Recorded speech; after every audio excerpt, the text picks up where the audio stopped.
Good morning. Thank you for joining me for another 5 good minutes with the Word. I'm Barry Bryson, and we're continuing our study of the Gospel of Mark. We're still with Jesus and the apostles on the night he was betrayed. They have sung a hymn after observing the Passover, and now they're headed to the Mount of Olives. The Mount of Olives was the hill between Jerusalem and Bethany, and it was an olive grove, and there was a public park there that Herod had built. The Garden of Gethsemane, the Garden of the Olive Press. It was a place where there were olive presses, and where there was an olive grove, and he had turned what was already, a nice piece of ground, a nice pastoral piece of ground, into a public park that was quite beautiful. If we could go back in time and see what that looked like, I would love to do that. And just to know what it smelled like, all the aromatic herbs and flowers that were there, and then the smell of the olives. It was a place that Jesus liked to go. It's a place that we've seen him be several times before. And of course, they're sleeping at night in Bethany. They're not going to sleep in Bethany this night, but they don't know that yet. Jesus, of course, does. He's come to the Mount of Olives, to the Garden of Gethsemane, in order to pray. Which we'll get to next time. But before they enter in and he goes to pray, he has some things to say, particularly to Peter. So let's read verses 27 through 31. Jesus said to them, "You will all fall away, because it is written," and here he's quoting the book of Zechariah, chapter 13, verse 7, "I will strike down the shepherd, and the sheep shall be scattered. But after I have been raised, I will go before you to Galilee." But Peter said to him, "Though all may fall away, I will not." Jesus said to him, "Truly I say to you, that you yourself, this very night, before a cock crows twice, shall 3 times deny me."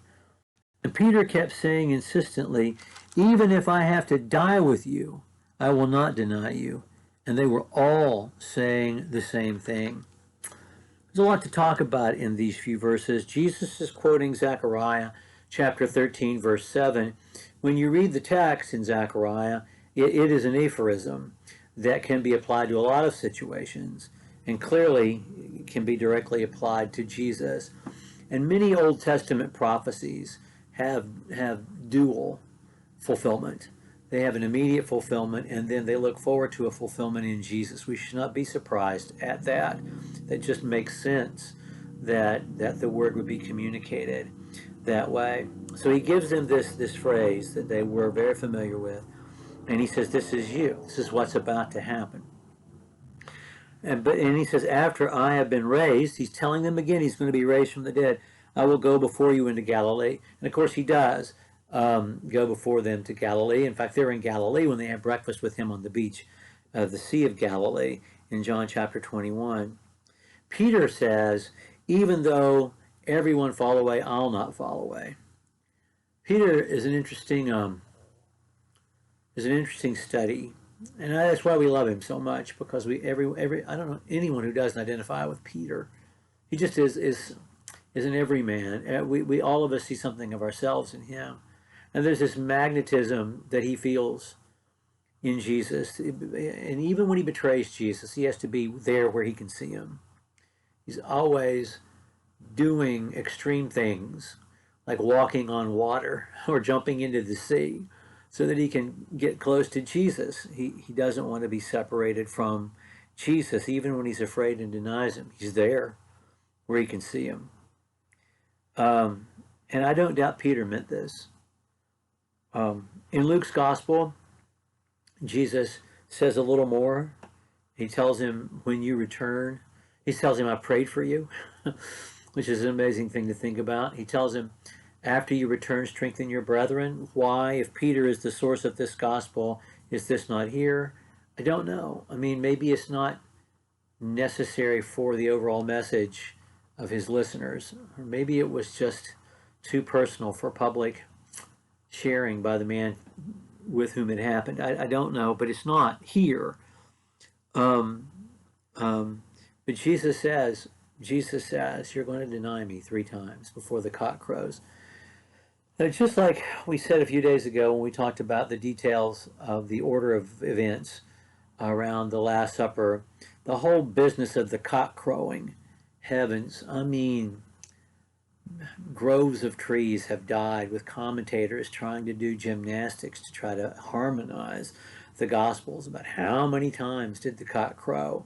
And what do you mean by the cock crow? Is it the bugle cry, or is it an actual rooster, or was it the same rooster, or who cares? As we said before, this is a human and divine document, fully divine and fully human. There were 3 denials, and everyone who remembers that night remembers exactly those same denials in exactly the same way. Whether the cock crowed 1 time or twice or 3 times, or what does it matter? I mean, as I said before, that's one of the evidences that this is God's word. This is exactly what God says it is. Because if there was an editor in New York or London or Jerusalem who was making sure continuity was observed, instead of just telling us what these men remembered, which is what God has done, they would have harmonized it all. But it's not all harmonized. It's harmonized in everything that is significant. But the little details here and there, cock crowed twice, cock crowed once, or, Jesus washed their feet in the middle, or maybe we forgot that. That's part of the humanity of the word, which is also fully divine. And the fully human part of it is evidence that it hasn't been scripted by an editor, a human editor. It's given to us by God. Whatever it is that Jesus has said to them, it spooks them, because they all, in the same way, one by one, they said, we're not going to betray you. They, all of them, over and over again, repeat, we're not going to fall away. And yet they are, in just a moment. Well, we'll talk about Jesus praying in the Garden of Gethsemane next time. Thank you for joining me for another 5 good minutes.